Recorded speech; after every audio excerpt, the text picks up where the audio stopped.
Dr. Kim Dae-ho stared at the massive screen showing Earth's death sentence. The asteroid was coming fast, bigger than anything humanity had ever faced.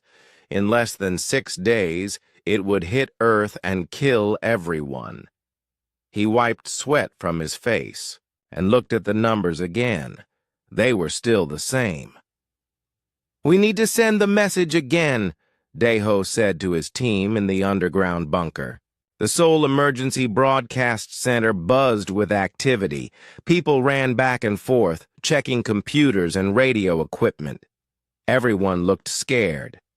Dr. Park Soo-jin shook her head. "Dae-ho, we have been sending signals for 2 days.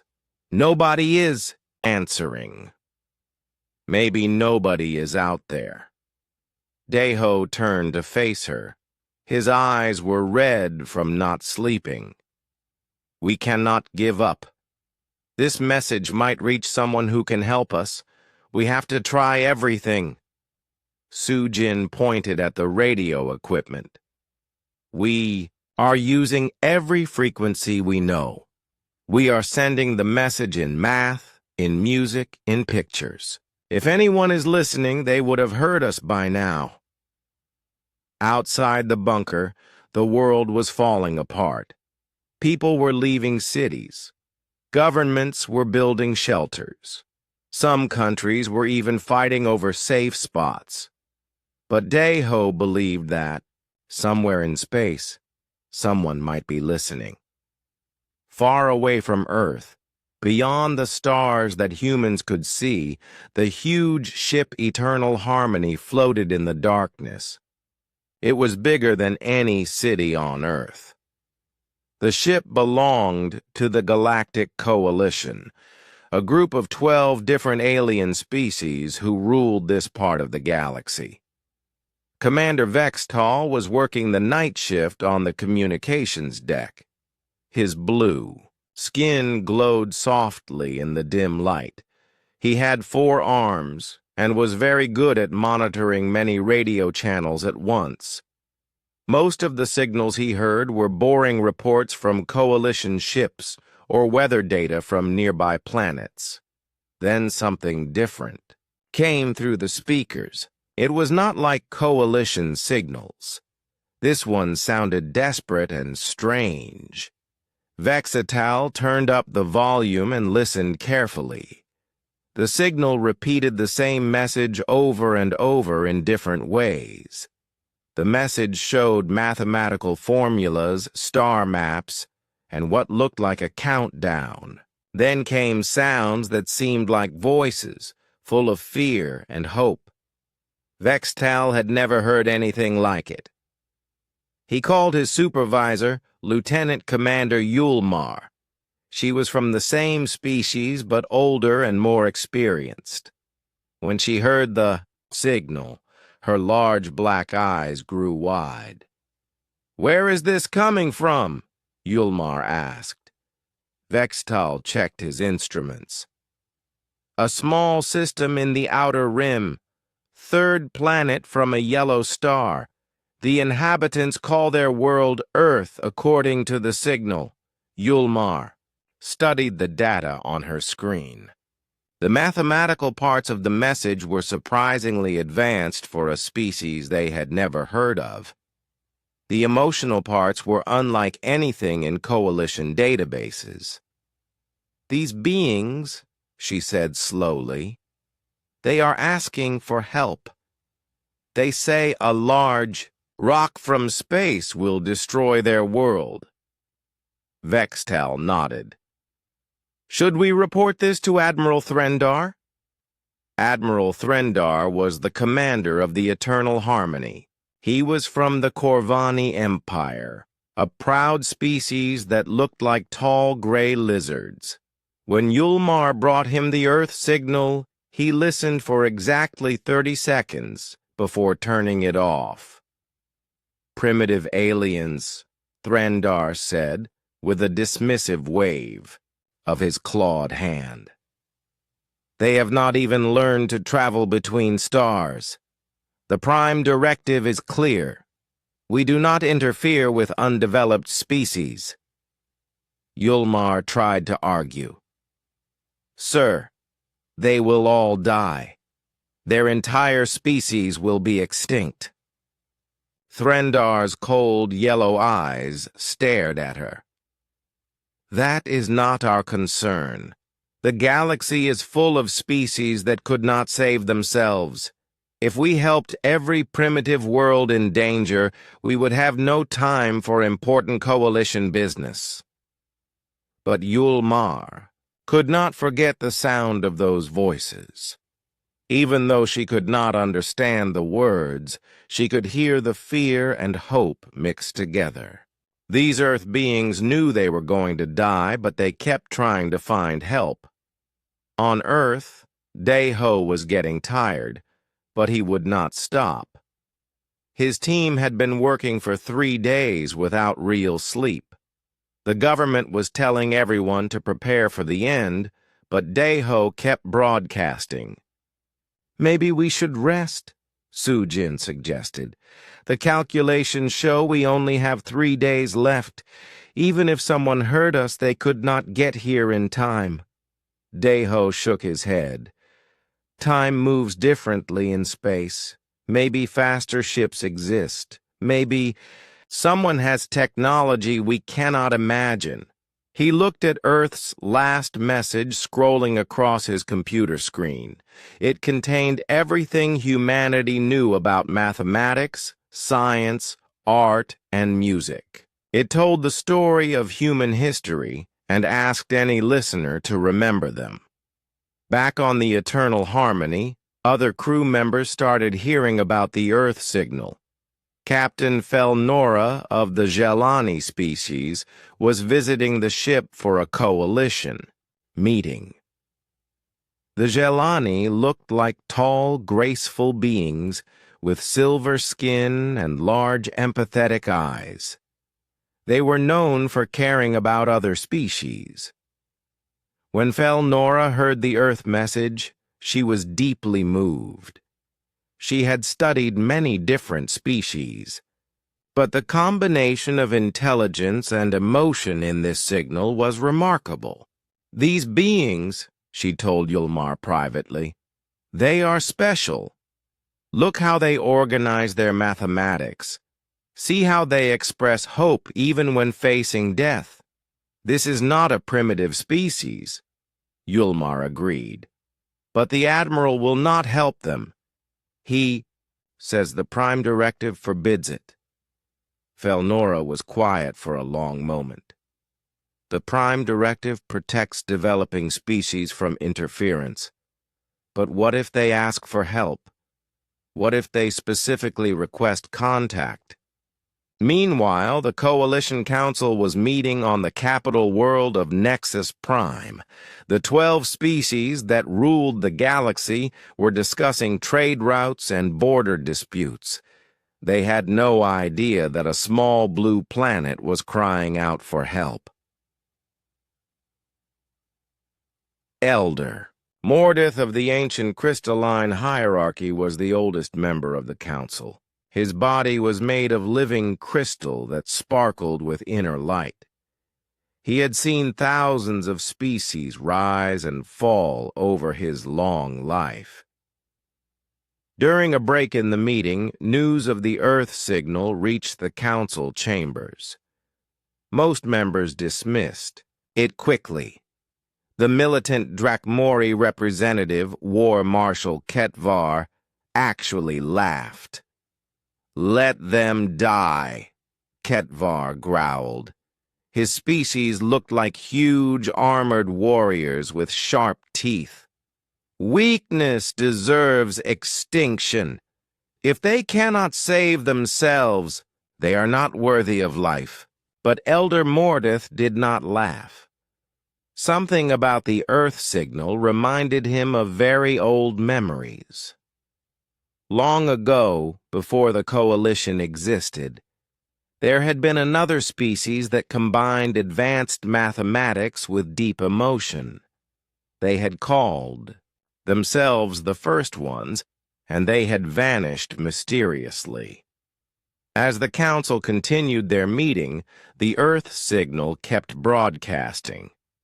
Day-Ho and his team never stopped trying. They did not know if anyone was listening, but they refused to give up hope. The massive asteroid continued its approach toward Earth.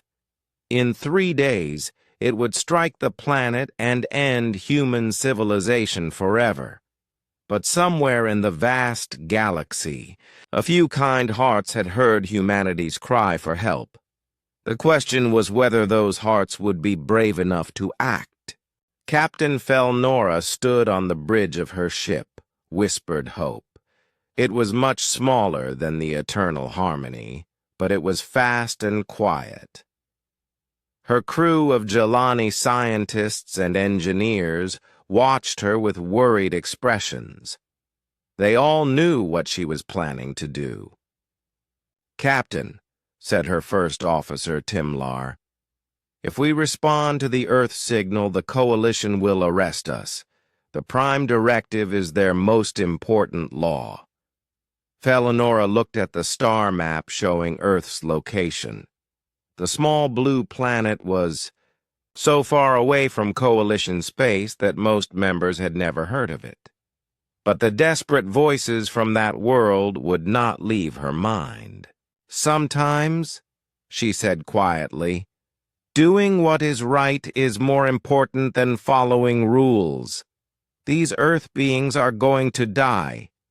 We cannot just watch and do nothing." Her communications officer, a young Jelani named Sil-Ora, raised her hand. "Captain, I have been studying their signal.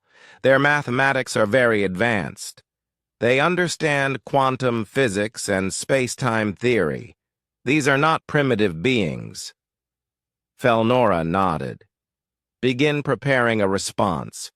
Use their own mathematical language first, then try to establish audio contact." On Earth, Day-Ho was checking the radio equipment for the 100th time that day. His eyes were so tired that the numbers on the screens looked blurry. Sujin brought him coffee and sat down beside him. "Day-Ho, you need to sleep. We all do. We have been awake for 4 days." Before Day-Ho could answer, every alarm in the bunker started screaming. The main communication screen lit up with symbols and numbers that were definitely not from Earth. Day-Ho jumped to his feet, suddenly, wide awake. "This is not one of our signals," Sujin whispered. "Someone is answering us." The mathematical symbols on the screen formed patterns that Day-Ho recognized. They were responding to the equations he had sent into space. Someone out there understood mathematics the same way humans did. Then the symbols changed into something that looked like a star map. It showed Earth's solar system from the outside, marking Earth's position with a blinking light. Below that, new symbols appeared that seemed to say, "We hear you." Day-Ho's hands shook as he typed a response. He sent back a simple message: "Please help us. We are going to die." Minutes passed like hours. Then the alien response came back, this time with what sounded like a voice. The words were strange, but there was kindness in the tone. "We know of your danger," the voice said in broken but understandable English. "I am Captain Felnora of the ship Whispered Hope.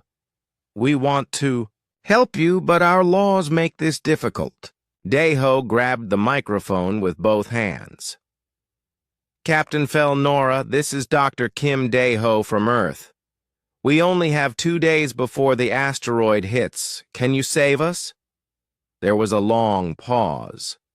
When Felnora spoke again, her voice was sad. "Dr. Kim, Day-Ho, my people belong to something called the Galactic Coalition. We have laws that prevent us from interfering with worlds like yours. But perhaps there is another way. Within an hour, news of the alien contact spread across Earth. Every television, radio, and internet connection carried the story. President Lee Hyun-woo of the United Earth Council called an emergency meeting in New York. The world's leaders gathered in the UN building, but for once, they were not arguing with each other.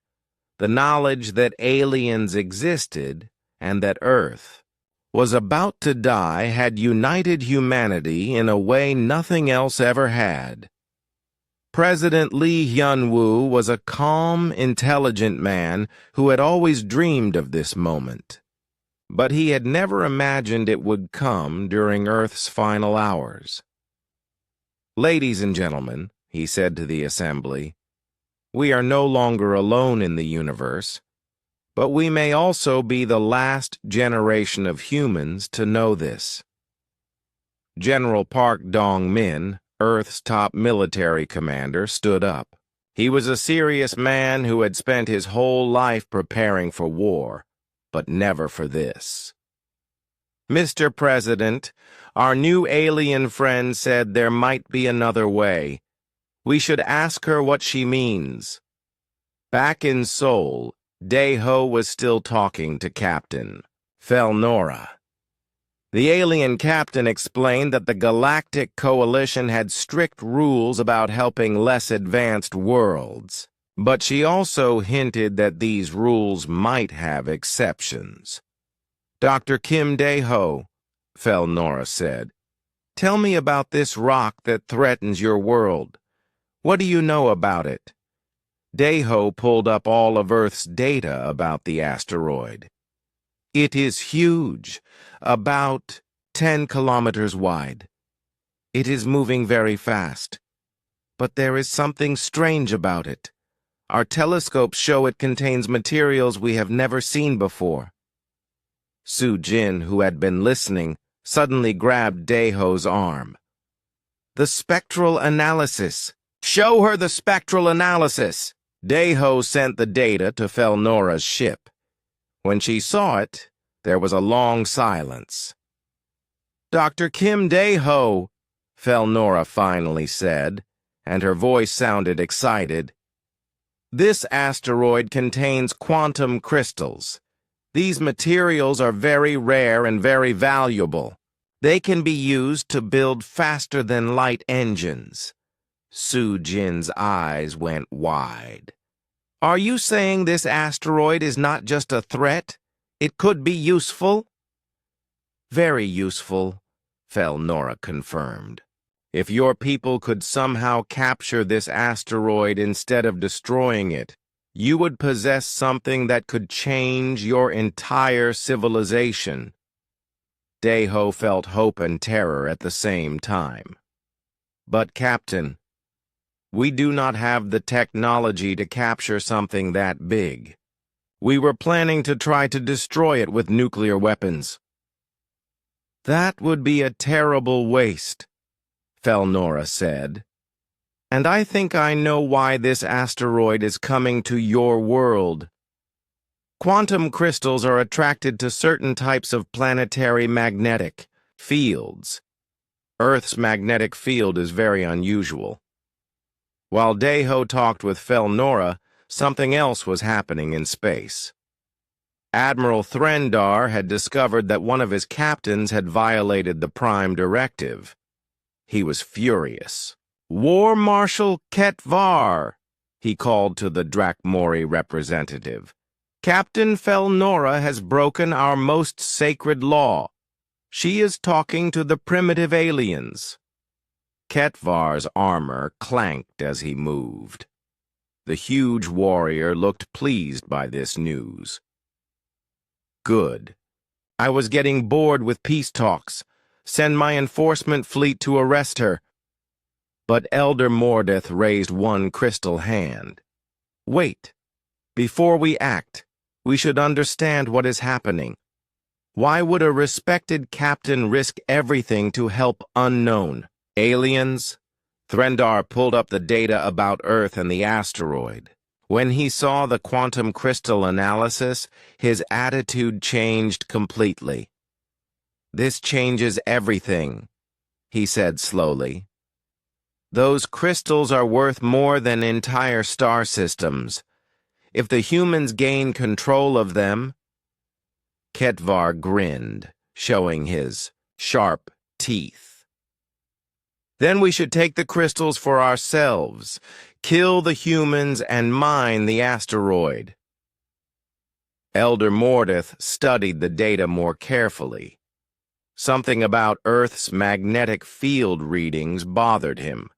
They reminded him of very old records from his species' ancient archives.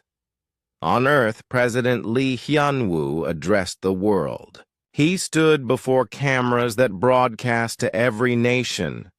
"My fellow humans," he said, "we have learned that we are not alone in the universe. We have also learned that our asteroid threat may be an opportunity. But we must work together like never before." General Park Dong-min started organizing Earth's space assets. Every rocket, every satellite, every piece of space technology would be needed for what they were planning. Captain Felnora continued to help from space, sharing what information she could without breaking too many coalition laws. She told Earth scientists about quantum crystals and how they might be captured.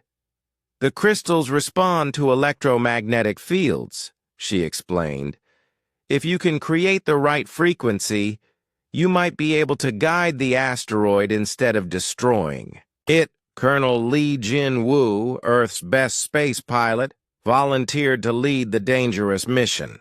He would have to fly close to the asteroid and plant special devices that could interact with the quantum crystals.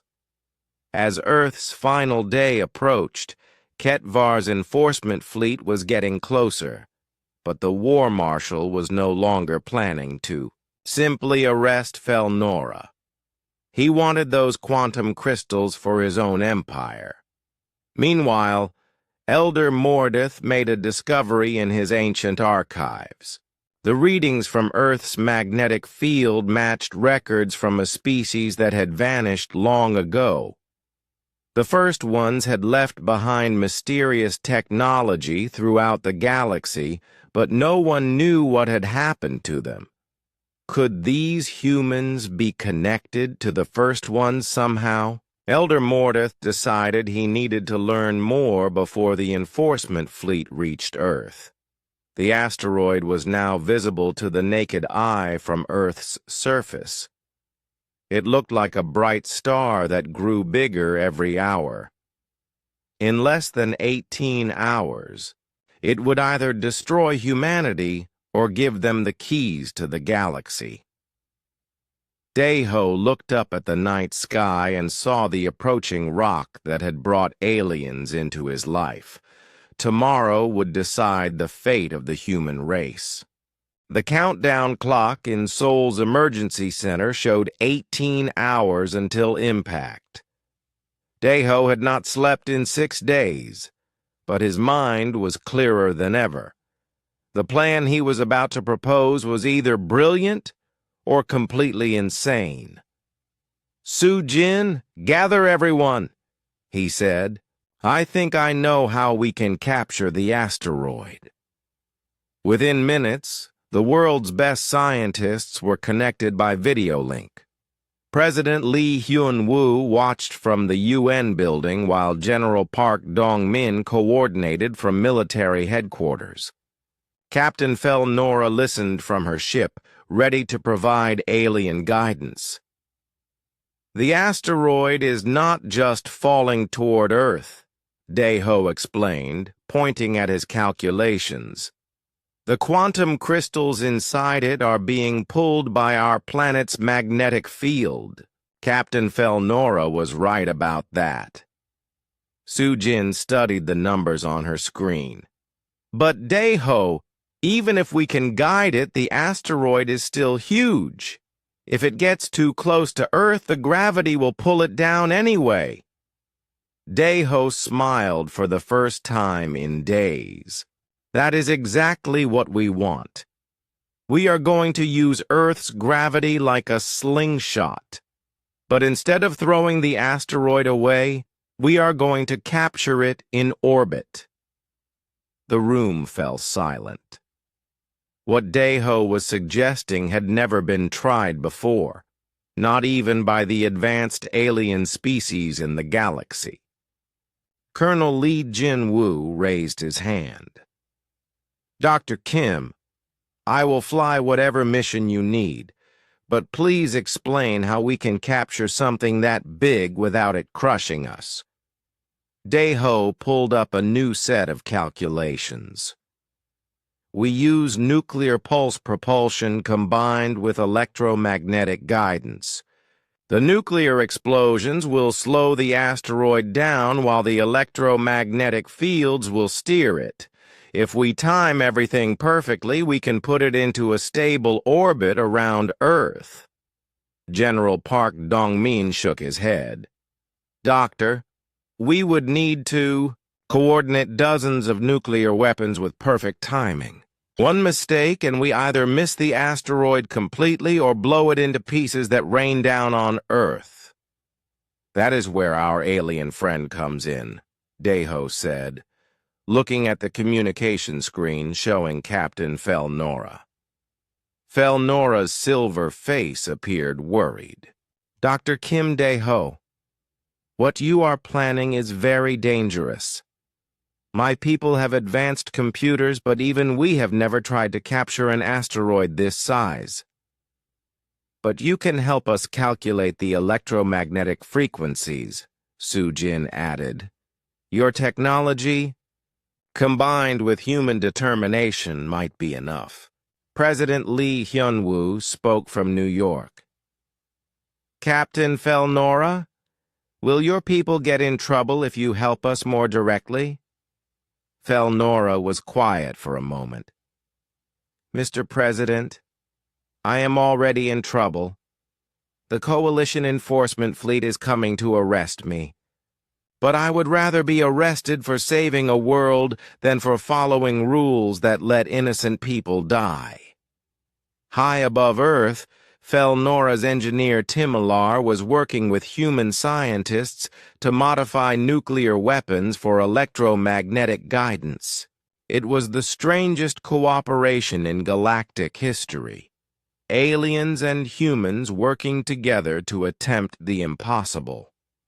Meanwhile, War Marshal Ketvar's enforcement fleet was only hours away from Earth.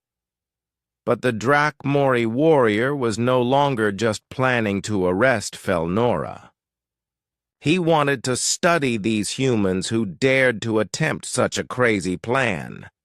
Commander Beckstar, he called to his second-in-command, what do our sensors tell us about this human plan? Beckstar, another armored Drakmori warrior, checked his instruments. War Marshal? Their calculations are actually sound. If they succeed, they will have accomplished something no coalition species has ever tried. Ketvar's predatory instincts were awakening. These humans were either very brave or very stupid. Either way, they were interesting. Back on Earth, Colonel Lee Jin-woo was preparing for the most dangerous space mission in human history. He would pilot a small spacecraft close to the asteroid and plant the electromagnetic devices that would help guide it. Jin-woo, General Park Dong-min said privately, you know this is probably a suicide mission. The radiation from the nuclear explosions alone could kill you. Jin-woo checked his equipment one last time. General, if I do not do this, everyone on Earth dies anyway. At least this way, we have a chance. The launch went perfectly. Jin-woo's spacecraft, specially shielded against radiation, raced toward the approaching asteroid. Behind him, nuclear missiles from every space-capable nation on Earth followed in careful formation. Daeho watched the mission from his control center, talking constantly with both Jinwoo and Captain Felnora. The timing had to be perfect. Too early and the asteroid would break apart. Too late, and it would crash into Earth. Jinwoo, you are approaching the asteroid now, Daeho reported. Felnora's calculations show you need to place the first device at the coordinates I am sending you. Jinwoo's voice crackled over the radio. I can see the asteroid clearly now. It is beautiful, Daeho. The quantum crystals are making it glow with strange colors. As Jinwoo attached the electromagnetic devices to the asteroid's surface, something unexpected happened. The quantum crystals began to pulse with brighter light. The asteroid's course started to change slightly even before the nuclear weapons arrived. Daeho, Felnora called from her ship. Something is wrong. The crystals are reacting stronger than my calculations predicted. Sujin checked her instruments frantically. The asteroid is responding to Earth's magnetic field more than we expected. It is almost like the crystals want to come to Earth. At that moment, War Marshal Ketvar's enforcement fleet arrived at the edge of Earth's solar system. The Drakmori commander watched the human operation with growing amazement. These humans, he said to his crew, they are not trying to destroy the threat. They are trying to tame it. This shows either great wisdom or great madness. Elder Mordeth's voice came over the communication channel from the distant coalition capital. War Marshal, before you arrest Captain Felnora, I need to tell you something. The quantum crystals in that asteroid match very old records from our archives. Ketvar's interest grew even stronger. What kind of records, Elder? Records of the first ones. The ancient species that left technology throughout the galaxy before they vanished. Those crystals may be more than just valuable minerals. Back near the asteroid, Jinwoo had finished placing the guidance devices. Now came the most dangerous part of the mission. The nuclear weapons would explode in sequence, each blast carefully timed to slow the asteroid without destroying it. Beginning nuclear pulse sequence, General Park Dongmin announced from Earth. All stations, report ready. Daeho held his breath as the first nuclear weapon detonated. The explosion lit up space like a small star. The asteroid shuddered but held together. The quantum crystals glowed even brighter. Direct hit, Jinwoo reported. The asteroid is slowing down, but something strange is happening. The crystals are creating some kind of energy field. The second and third nuclear explosions followed. Each time the asteroid slowed a little more. But the quantum crystals were doing something no one had predicted. They were creating a space-time distortion around the asteroid. Daeho, Captain Felnora called urgently. My sensors are detecting gravitational anomalies. The crystals are bending space itself. Sujin stared at her instruments in disbelief. The asteroid is not just slowing down. It is creating its own gravitational field. This should be impossible. As the final nuclear weapons exploded, the asteroid settled into a perfect orbit around Earth. But it was not just the human plan that had worked. The quantum crystals had somehow enhanced the process, making the capture easier than anyone had dreamed possible. Colonel Jinwoo, exhausted but alive, began his journey back to Earth. "Mission accomplished," he reported. "The asteroid is in stable orbit. But Daeho, you need to see what the crystals are doing." From his spacecraft, Jin Woo sent back video of the captured asteroid. The quantum crystals were pulsing in complex patterns, creating beautiful light displays that could be seen from Earth's surface. President Lee Hyun-woo addressed the world once again. "My fellow humans, we have done the impossible. We have captured our destroyer and turned it into our salvation. But I suspect our real journey is just beginning." War Marshal Ketvar moved his fleet closer to Earth. He was no longer planning to arrest anyone. These humans had demonstrated something that impressed even a Drakmori warrior. They had turned a threat into an opportunity through courage and intelligence. "Captain Felnora," he called over the communication channel, "I withdraw the arrest order. Any species capable of this achievement deserves respect, not punishment." Elder Mordeth's ancient voice spoke to everyone listening. "War Marshal, Captain Felnora, humans of Earth, I believe we are witnessing something unprecedented.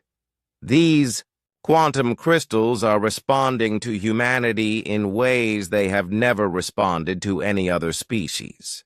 Daeho looked up at Earth's new moon, glowing with alien crystal light. The immediate crisis was over, but he had a feeling that humanity's real test was about to begin. 3 days after Earth captured the asteroid, the Galactic Coalition Council held an emergency meeting. Representatives from all 12 species gathered on Nexus Prime to discuss what had happened in the small solar system on the galaxy's edge. Elder Mordeth stood at the center of the great chamber, his crystal body glowing with ancient wisdom. Around him, the other council members argued loudly about Earth and its people. "These humans violated our territorial space," complained Admiral Threndar. "They used dangerous weapons without permission. They should be punished." War Marshal Ketvar slammed his armored fist on his chair. "Admiral, you speak like a coward. These humans showed courage and intelligence. They turned certain death into victory. I respect them." Captain Felnora had been allowed to attend the meeting to explain her actions. She stood calmly as the council members debated her fate and humanity's future. "Elder Mordeth," she said, when the arguing stopped, "I have studied the humans for several days now. They are not primitive. Their understanding of quantum physics rivals our own. Their ability to work together under pressure exceeds most coalition species." Elder Mordeth raised one crystal hand for silence. "Captain Felnora speaks truth, but the law is clear. Undeveloped species cannot join the coalition until they prove themselves worthy." Ketvar stood up, his massive frame towering over the other representatives. "Then let them prove themselves. My people have an ancient tradition for testing worthiness, trial by challenge." The chamber fell silent. Everyone knew about Drakmori trial customs. They were dangerous tests that many species had failed. "What do you propose, War Marshal?" Elder Mordeth asked. Ketvar's scarred face showed something. That might have been a smile. 3 challenges: intelligence, courage, and unity. If the humans pass all 3, they earn the right to join our coalition as equals. If they fail, they remain isolated on their world. Admiral Threndar objected immediately. "This is ridiculous. No species has ever been granted membership through trial by challenge. Because no species has ever captured a quantum asteroid on their first try, Ketvar replied. These humans are different. Elder Mordeth considered the proposal carefully. In his long life, he had seen many species rise and fall. But something about the humans reminded him of legends from the distant past. Very well, he decided. The humans will face 3 challenges, but they must succeed at all 3. Failure at any challenge means permanent isolation. On Earth, President Lee Hyun-woo received the coalition's message with mixed feelings. The offer was both an incredible opportunity and a terrible risk. Dr. Kim Dae-ho, he said during an emergency cabinet meeting, "What do you think? Should we accept their challenge?" Dae-ho looked tired but determined. "Mr. President, we have already proven we can do the impossible. If we refuse this chance, we will always wonder what might have been." General Park Dong-min was more cautious. "The aliens are not telling us what these challenges will be. We could be walking into a trap." Soo Jin, who had been analyzing the alien communication protocols, spoke up. "I have been studying their technology. These coalition species are advanced, but they think in very structured ways. We might have advantages they do not expect." President Lee Hyun-woo made the decision that would shape humanity's future. "We accept the challenge." The first challenge arrived within hours. A massive star in a nearby system was about to explode as a supernova. The explosion would destroy 3 inhabited planets with billions of alien lives. Humanity had to find a way to prevent the disaster.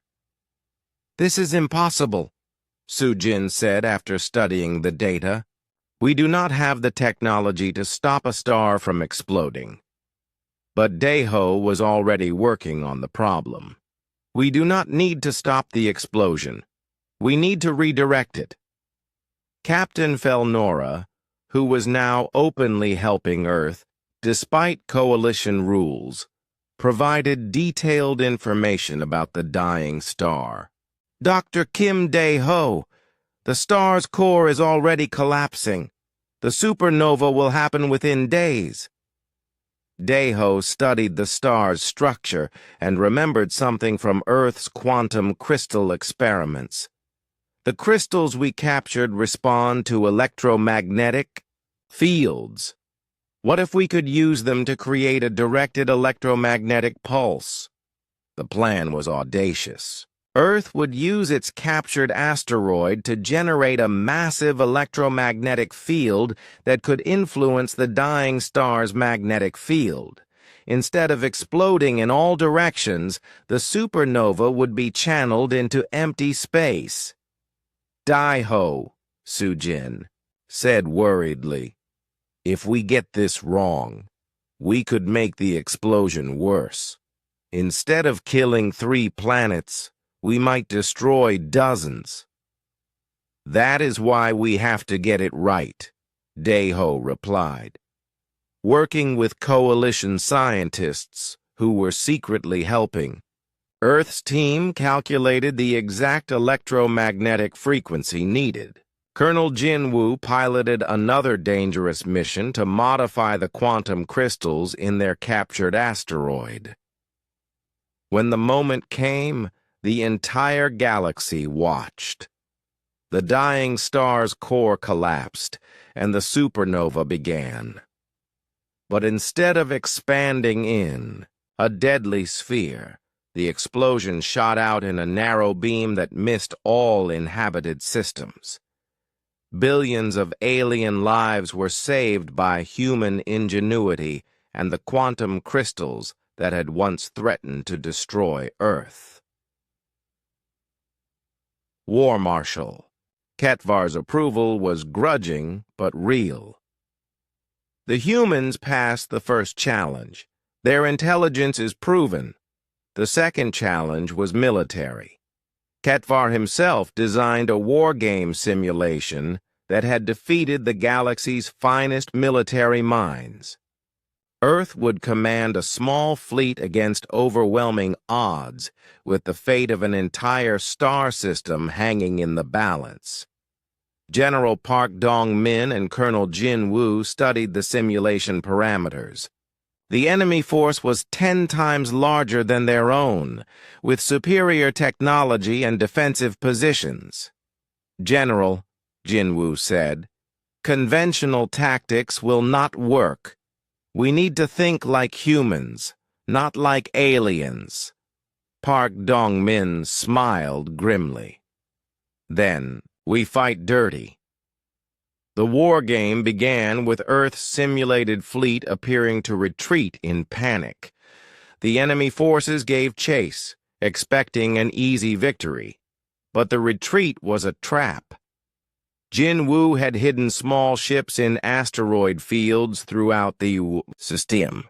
As the enemy fleet spread out to pursue Earth's fleeing forces, these hidden ships attacked supply lines and communication networks. Meanwhile, Park Dong-min used a tactic no alien species had ever tried. He pretended to surrender, then launched a coordinated attack when the enemy fleet relaxed their defenses. The simulation ended with Earth's small fleet victorious through cunning, deception, and perfect timing. Even Ketvar was impressed. Humans fight with honor and without. "Honor at the same time," he said with respect. "This is the mark of true warriors. The second challenge is past. The final challenge was the most difficult. Unity. 2 coalition species, the proud Veltari and the aggressive Zorkon, had been at war for centuries. Earth had to negotiate a lasting peace using only diplomacy. President Lee Hyun-woo traveled to the neutral station where the peace talks would be held. The Veltari delegation looked like tall, elegant birds with colorful feathers. The Zorkon resembled muscular reptiles with thick armor plates. Both species hated each other with ancient passion. Previous peace talks had always failed because neither side could understand the other's perspective. "Mr. President," the Veltari ambassador said coldly, "the Zorkon are violent barbarians who understand only strength. Peace is impossible."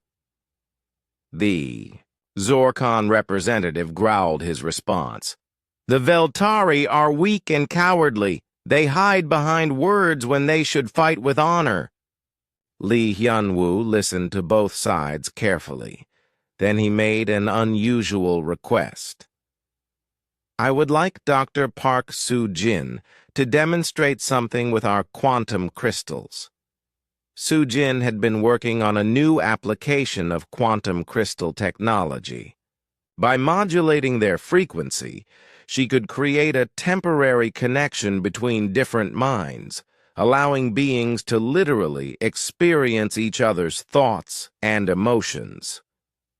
"This will not hurt," she assured the suspicious delegates.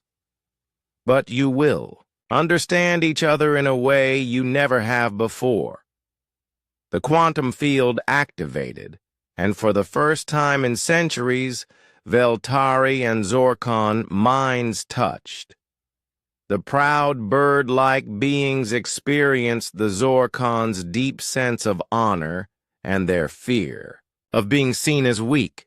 The armored reptiles felt the Veltari's love of beauty and their terror of meaningless violence.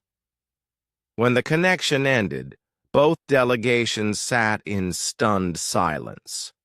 They had seen themselves through their enemies' eyes and realized that they were not so different after all.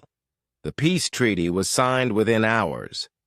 It was the first lasting agreement between Veltari and Zorkon in over 1,000 years. Elder Mordeth's voice echoed through the council chamber when the results were announced. The humans have passed all 3 challenges. Their intelligence saved billions of lives. Their courage won an impossible battle. Their unity brought peace to ancient enemies. War Marshal Ketvar stood and saluted in the Drakmori fashion. I, Ketvar of the Drakmori Empire, recognize the humans as worthy warriors and allies. Even Admiral Threndar could not deny the results. The humans have earned their place among us, he admitted reluctantly. But Elder Mordeth's announcement held an ominous note. However, there is something else the Council must know. The human success with quantum crystals has awakened things that have slept for millions of years. Ancient systems throughout the galaxy are responding to Earth's quantum signature.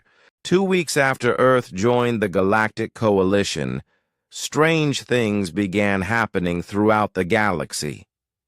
Ancient machines that had been silent for millions of years suddenly came to life.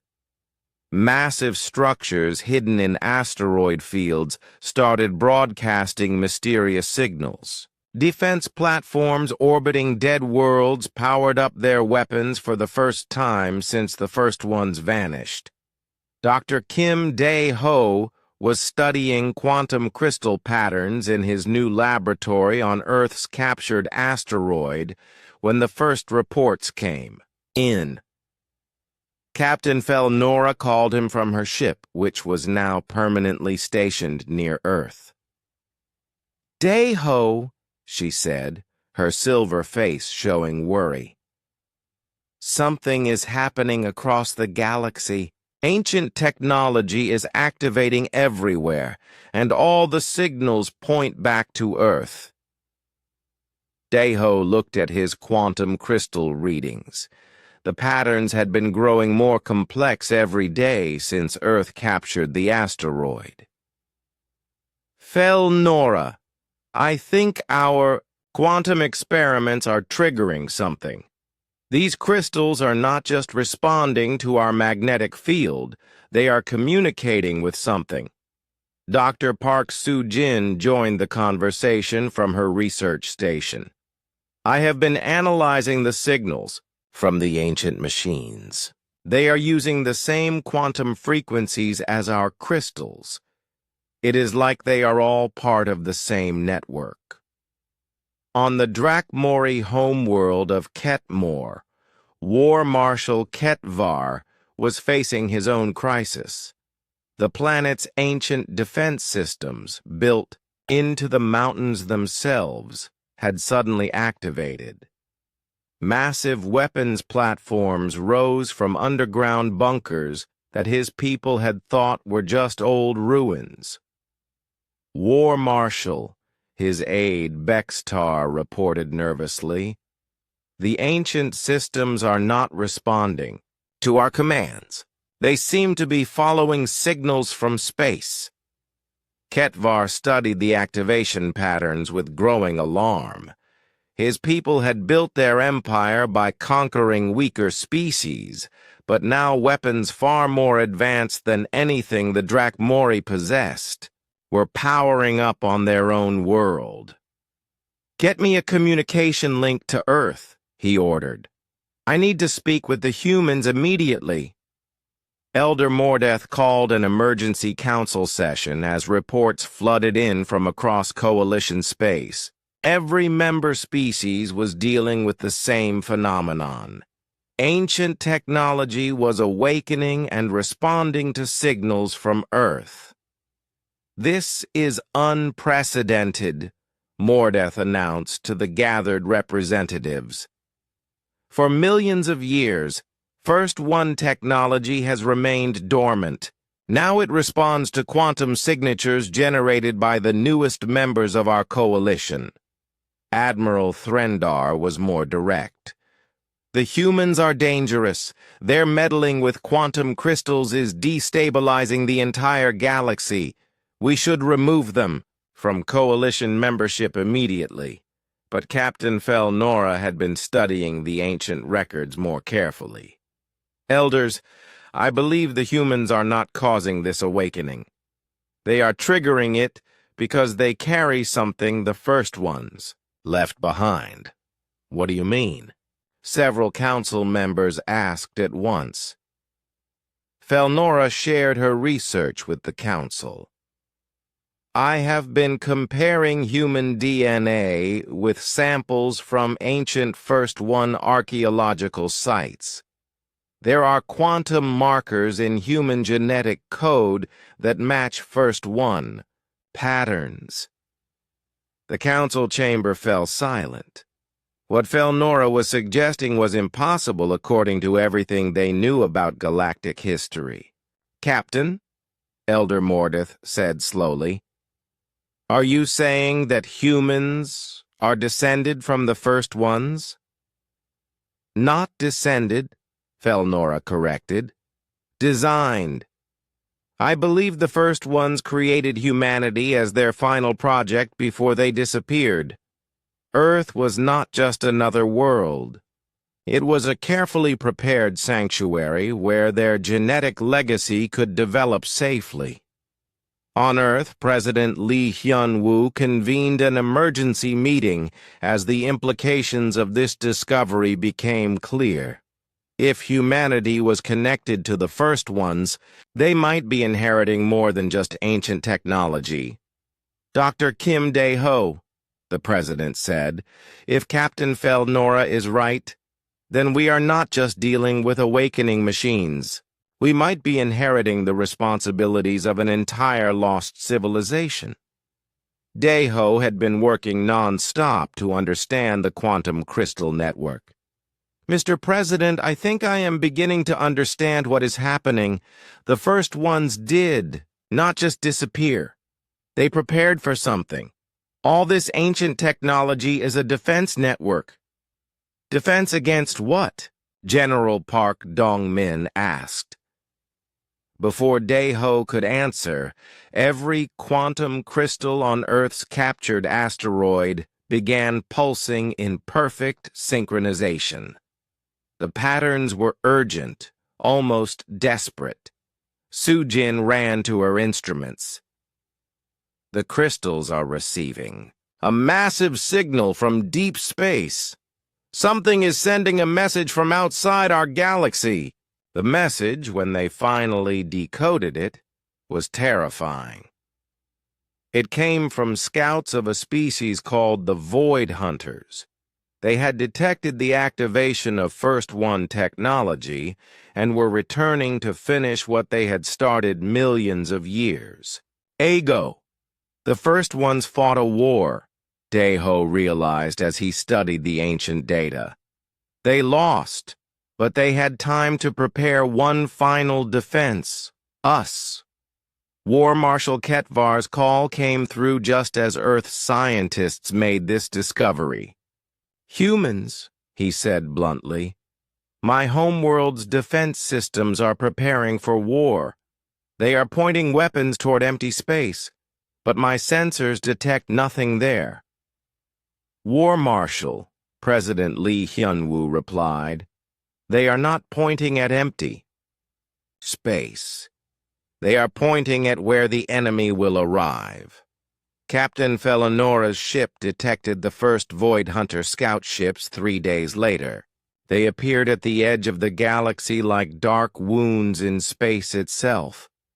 The ships were enormous, built from some kind of living metal that seemed to absorb light.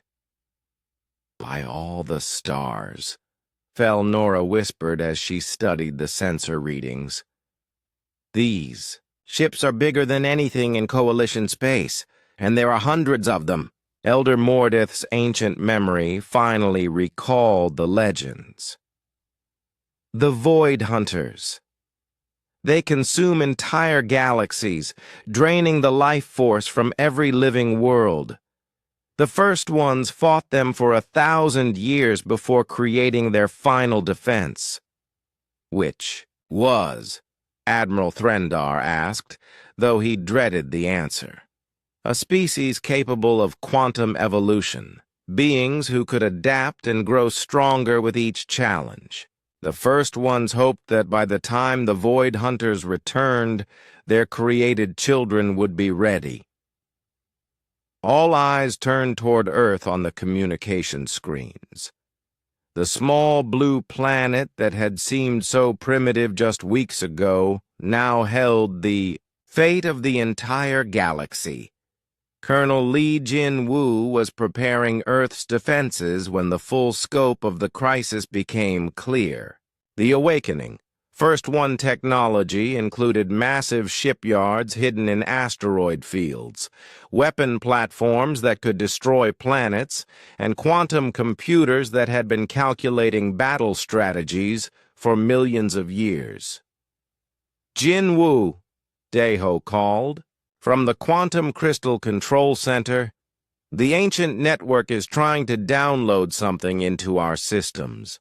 It looks like battle plans. The downloads contain the combined knowledge of the First One's war against the Void Hunters. Strategy guides, weapon specifications, and tactical analysis filled Earth's computers. But there was also something else. A warning. The Void Hunters adapt to any defense, Sujin read from the ancient files. They learn from every battle and become stronger. The only way to defeat them is through constant innovation and unpredictable tactics. President Lee Hyun-woo understood immediately. That is why the First Ones created us. Not to be better soldiers than they were, but to be different kinds of soldiers. Humans do not follow predictable patterns. War Marshal Ket Var's respect for humanity grew even stronger. The First Ones were brilliant strategists, but they thought in logical patterns. You humans think in chaotic, creative ways. The Void Hunters will not be able to predict your tactics. But the most shocking discovery came when Elder Mordeth accessed the deepest levels of the ancient archives. There is something else, he announced to the council. The First Ones left instructions. If their created children prove worthy, they will return. Return from where? Captain Felnora asked. From outside time itself, Mordeth replied. The First Ones did not die. They transcended physical existence to escape the Void Hunters. But they can come back if their descendants need them. Admiral Threndar finally understood the full scope of what was happening. You are saying that if humanity succeeds in fighting the Void Hunters, the First Ones themselves might return to help? That is exactly what I am saying, Mordeth confirmed. But first, the humans must prove they are truly worthy inheritors. They must face the Void Hunters and show that they have learned the lessons the First Ones tried to teach them. On Earth, as ancient weapons systems came online and coalition fleets gathered for the greatest battle in galactic history, Daeho looked up at the stars with new understanding. Sujin, he said to his colleague, we are not just fighting for Earth anymore. We are fighting for the memory of an entire lost civilization and the future of every living being in the galaxy. The Void Hunters were coming, bringing death and darkness from the space between galaxies. But for the first time in millions of years, the galaxy had a defense that the enemy could not predict. The chaotic, creative, stubborn species called humanity. The war for the galaxy was about to begin. The Void Hunters arrived like a plague of darkness. Their massive bioships emerged from the space between galaxies, each one larger than Earth's moon. They moved in perfect formation, consuming light itself as they advanced toward the outer systems of the galaxy. Dr. Kim Dae-ho watched the enemy approach from the command center built into Earth's captured asteroid. Around him, the greatest military minds from 12 different species worked together under human coordination. It was something the galaxy had never seen before. "Enemy contact in 6 hours," reported Colonel Lee Jin-woo from the main fleet. "Their ships are adapting to our sensor frequencies. They learn faster than anything in our databases." President Lee Hyun-woo stood before the Galactic Communication Network, addressing billions of beings across hundreds of worlds. "Citizens of the galaxy," he said calmly, "today we face an enemy that destroyed our predecessors. But we are not our predecessors. We are something new." War Marshal Ketvar commanded the largest coalition fleet ever assembled. His Drakmori warriors fought alongside Jelani scientists, Corvani strategists, and human tacticians. For the first time in galactic history, every species worked as one. "Human President," Ketvar said over the communication channel, "my warriors are ready to follow your battle plan. We trust your chaotic thinking to confuse the enemy." Dr. Park Soo-jin was coordinating the quantum crystal network from multiple points across the galaxy. The ancient First One technology had come fully online, creating a web of communication and power that connected every inhabited system. "Dae-ho," she called from her station, "the quantum network is showing something strange. The Void Hunter ships are not just machines. They are alive. Each ship is a single enormous organism." This discovery changed everything. The coalition had prepared to fight machines, but living creatures would think and adapt differently. Dae-ho quickly modified their battle plans. "If they are alive," he reasoned, "then they can feel pain. And if they can feel pain, they can be afraid." The first battle took place in the Outer Rim systems. The Void Hunters attacked 3 coalition worlds simultaneously, testing the galaxy's defenses. Their bioships fired weapons that seemed to eat through normal shields and armor. But the humans had prepared surprises. Instead of meeting the enemy in direct combat, they used guerrilla tactics. Small human-designed fighters hid in asteroid fields and attacked the Void Hunter ships from unexpected angles. Colonel Jin-woo led the first successful strike against a Void Hunter bioship. His squadron used quantum crystal weapons that disrupted the creature's nervous system, causing it to writhe in pain and confusion. "Direct hit," Jin-woo reported. "The enemy ship is wounded but still fighting. These things can take incredible damage."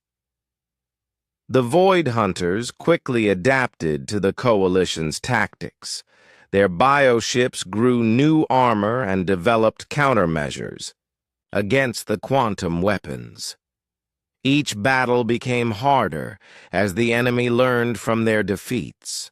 "They are evolving in real time," General Park Dong-min observed from the Strategic Command Center. "Every tactic we use only works once." This was exactly what the ancient First One records had warned about. The Void Hunters were the ultimate adaptive enemy. But humanity had something the first ones lacked: the ability to think in completely unpredictable ways. "Change the plan," President Lee Hyun-woo ordered.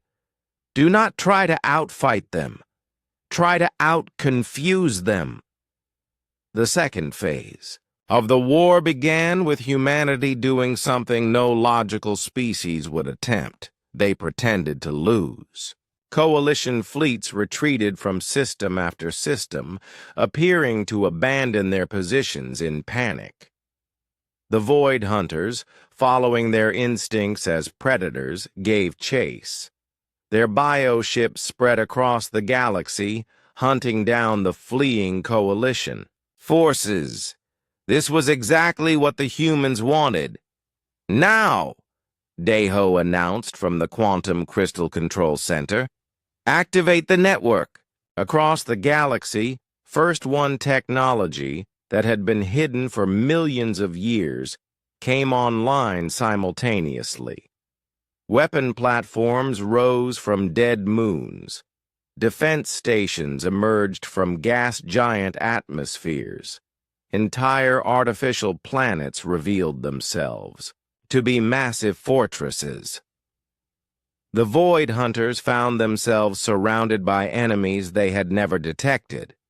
The retreating coalition fleets turned and attacked, while ancient weapons opened fire from every direction. But the masterstroke was Dr. Park Soo-jin's quantum crystal network.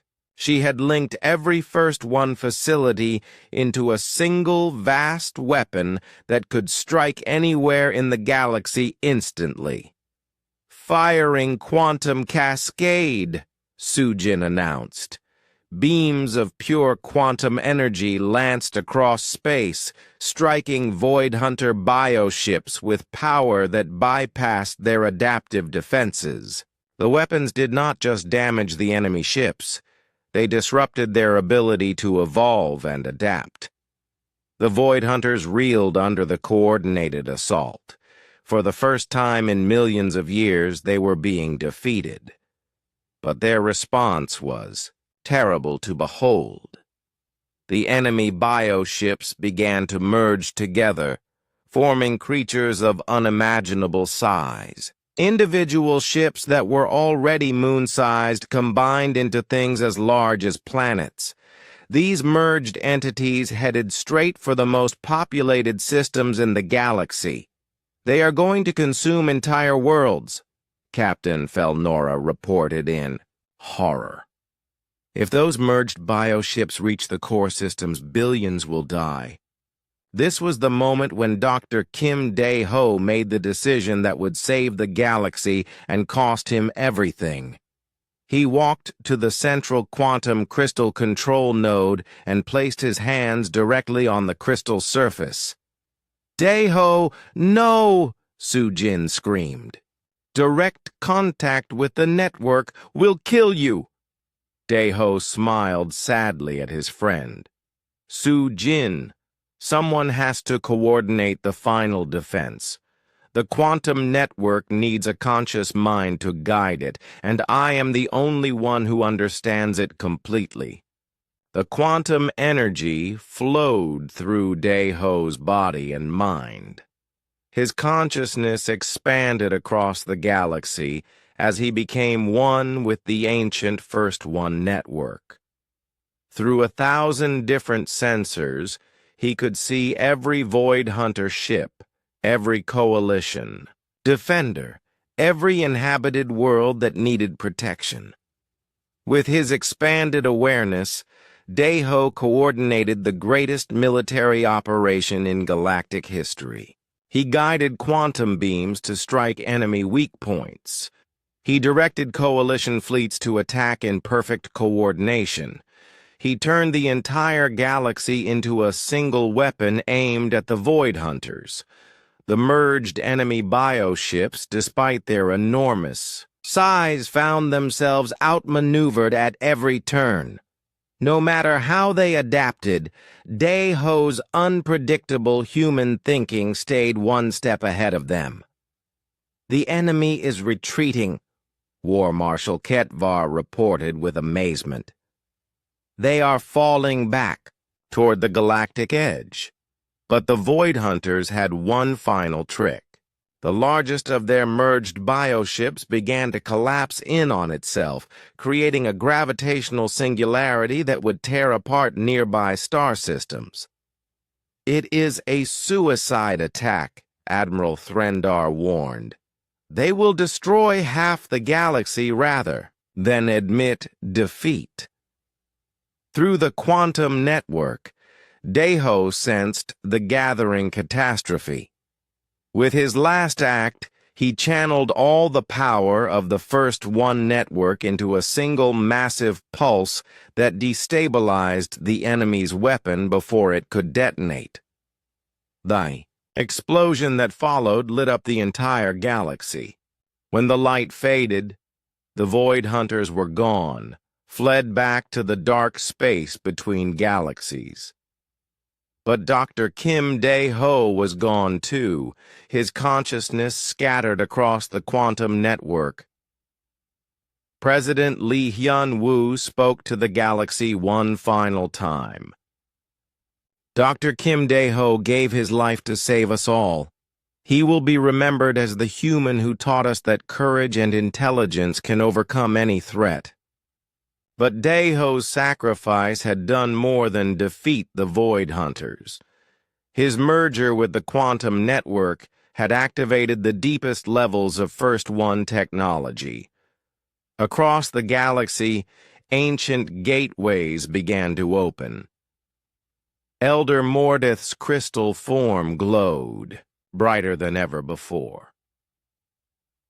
"They are returning," he whispered in wonder. "The First Ones are coming back."